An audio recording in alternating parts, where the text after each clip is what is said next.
कितनी बार आपसे कह चुकी हूँ, मुझे आवाज़ लगा दिया करो, मैं आ जाऊँगी और आपको बाथरूम तक ले जाऊँगी, लेकिन आप सुनती ही नहीं। पूरे बिस्तर में से बदबू आ रही है और पूरा कमरा दुर्गंध से भर गया है। अब सारी सफाई मुझे ही तो करनी पड़ेगी। शीला क्रोध से बड़बड़ाई जा रही थी। शीला की सास अरुणा जी को पिछले 2 सालों से यह तकलीफ है। कभी कभी रात को बिस्तर गीला हो जाता है, स्वयं पर नियंत्रण नहीं रहता और बताने से पहले ही कपड़े और बिस्तर गीले हो जाते हैं। उन्हें बहुत शर्म महसूस होती है, लेकिन क्या करें, अपने हाथ में तो नहीं है।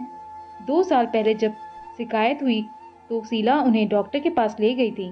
डॉक्टर ने दवा भी दी थी और वे ले भी रही थी, लेकिन उसके बावजूद कभी कभी उनका नियंत्रण नहीं रहता था। सभी का यह कहना था कि बढ़ती उम्र के साथ यह बीमारी कॉमन है।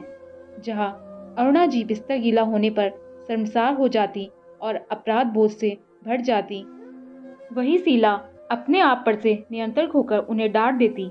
अरुणा जी बस चुप हो जाती। एक बार शीला के डांटने पर अरुणा जी ने कह दिया, बहू, मैं क्या जानबूझकर बिस्तर गीला करती हूँ? मुझे क्या अच्छा लगता है तुम्हें तंग करते हुए? लेकिन यह मेरे कंट्रोल के बाहर है, तो मैं क्या करूँ? दवा भी नियमित ले रही हूँ। शीला ने गुस्सा करते हुए कहा, मुझे नहीं पता, लेकिन सारी गंदगी तो मुझे ही साफ करनी पड़ती है ना। फिर काफी देर तक उसका मूड खराब रहता। तुम क्यों मेरी गंदगी साफ करती हो? मैं खुद अपनी चादर बिस्तर धो लिया करूंगी। कहने को तो अरुणा जी ने कह दिया, लेकिन उनसे भला चादर धुल सकती थी? 70 वर्ष की उम्र पार कर चुकी बीमारी के कारण कमजोर अरुणा जी लाचार हो गई। किसी तरह शीला कपड़े धोने वाली बाई से कपड़े धोने को कहती तो वह भी नाक चढ़ाकर कहती, पहले डिटॉल और कंफर्ट में उसको डालकर रखो, उसके बाद ही मैं धोऊंगी। मैं ऐसे दुर्गंध वाले कपड़े नहीं धोती। इसलिए कई बार शीला को ही वे कपड़े धोने पड़ते। कपड़े धोने के बाद हर बार उसका गुस्सा बढ़ जाता। चाहे ऐसे मौके रोज नहीं होते थे, 8-10 दिन में ऐसा मौका आ जाता जब कपड़े धोने वाली या तो छुट्टी पर होती या रात का वक्त होने पर कपड़ों की दुर्गंध न फैले, इसलिए उन्हें तभी धोना पड़ जाता। एक दिन डाइनिंग टेबल पर बैठे सभी शाम का नाश्ता कर रहे थे। सभी के लिए ठंडाई बनाई गई थी, लेकिन अरुणा जी को नहीं दी गई। जब उन्होंने पूछा, मेरी ठंडाई कहाँ है, तो शीला ने उन्हें डांटते हुए कहा, आपको पता नहीं, ठंडा ज्यादा पीने से बार बार सुसु हो जाना पड़ता है। आपको तो पहले ही कंट्रोल नहीं और मुसीबत पड़ेगी, इसलिए आप तो उसकी जगह थोड़ी सी चाय ले लो। अरुणा जी की आंखें भर आई। इतनी गर्मी में चाय पीने की उनकी जरा से भी इच्छा नहीं थी। उन्हें ठंडाई बहुत अच्छी लगती थी, लेकिन बहू की बातें सुनकर मन मारकर रह गईं। उस दिन सभी लोग कोई टीवी सीरियल देख रहे थे।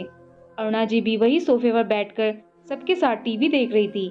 अचानक उन्हें बाथरूम जाने की जरूरत महसूस हुई। वे उठी और बाथरूम की ओर बढ़ी ही थी कि नियंत्रण खो बैठी और थोड़ा सा सूसू वही गिर गया। शीला चीख उठी, तंग करके रखा है, अपने कमरे में ही बैठी रहा करो। पूरे घर में गंदगी मचाने का क्या मतलब होता है?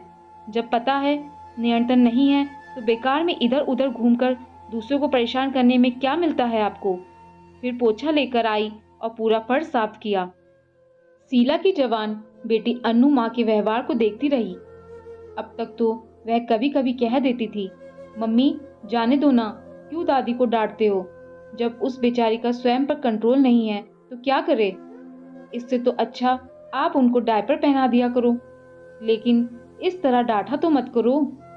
अरुणा जी उसी को ही डांट देती, तुम चुप करो, दादी की हिमायती मत बनो।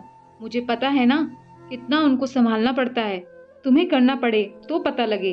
लेकिन आज दादी की हालत और मम्मी का व्यवहार देखकर वह आवेश से भर उठी और जोर से बोली, मम्मी क्यों दादी के पीछे पड़ी रहती हो? तुमसे नहीं होता तो मत करो, मैं दादी के कपड़े धो दिया करूंगी और मैं उन्हें डायपर भी पहना दिया करूंगी। देखा नहीं तुम्हारे डांटने पर उनकी आंखें कैसे भर आई थी? वह बेचारी अपने कमरे में जाकर छुप छुप कर रोती हैं, मैंने देखा है उन्हें। लेकिन आप ऐसी निर्मोही क्यों बन रही है? भगवान न करे अगर बड़ी उम्र में आपके साथ भी ऐसा कुछ हो जाए, सेहत संबंधी समस्या आ जाए तो क्या करोगी? बेटी की बातें सुनकर शीला सन्न रह गई। यह क्या कह दिया बेटी ने? सचमुच अगर उसकी अवस्था में भी सास जैसी हो गई तो? और यह सोचकर ही उसे कपकपी, वह कुछ ज्यादा ही कठोर क्यों हो गई? महीने में 3-4 बार अगर उसे परेशानी होती है तो उन्हें डायपर पहनाया जा सकता है, या बाई को ही थोड़ा सा प्यार से समझाकर काम लिया जा सकता है। इसके बाद भी अगर कभी कभार सफाई करनी पड़ जाए तो इतना बवाल मचाने की तो जरूरत नहीं होती। कहते भी हैं बूढ़े बच्चों के समान होते हैं, जैसे अपने बच्चों के लिए किया वैसे उनके लिए भी तो कर सकते हैं। कुछ देर सोचने के बाद उसने मन ही मन निर्णय लिया, अब आगे से वह सासू माँ को नहीं डांटेंगी और ना ही इस तरह से उन पर खींचेंगी। अपने किए बर्ताव पर वह खुद शर्मिंदा महसूस करने लगी।